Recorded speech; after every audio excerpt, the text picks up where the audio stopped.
NDRFच्या निकषाप्रमाणे पैसे दिले, त्याच्यासोबत 10,000 रुपये वेगळे दिले आणि त्याच्यासोबत खरडून गेलेल्या जमिनीकरता वेगळे दिले, विहिरीकरता वेगळे दिले.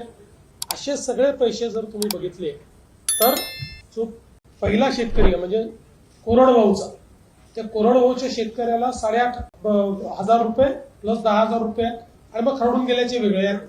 त्याच्यावरचा जो शेतकरी आहे बागायती, त्याला 22,000 प्लस 10,000 आहे, म्हणजे 32,000 आहेत त्याला.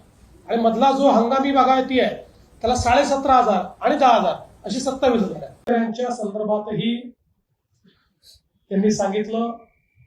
त्यामुळे जवळपास 92% शेतकऱ्यांना, जे काही पूरबाधित शेतकरी होते आणि ही संख्या 90 लाखाच्या वर आहे, 92% शेतकऱ्यांना मदत मिळालेली आहे.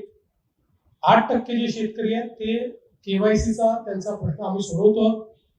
केवायसीचा प्रश्न असलेले जवळपास 12 लाख शेतकरी होते, त्यातल्या अर्ध्यापेक्षा जास्त शेतकऱ्यांचा प्रश्न आतापर्यंत आपण सोडवलेला आहे आणि उर्वरितही सोडवणं चाललंय. ते सोडवल्याबरोबर त्यांना आपण ते पैसे देणार आहोत. आणि आपण जी पावसाची मदत म्हटली होती ती पण गेलेली आहे आणि 10,000 रुपयाची मदत आपण एक जी काही वेगळी देण्याचा निर्णय केला होता तीही पण मदत आपण ही या ठिकाणी पूर्णपणे दिलेली आहे.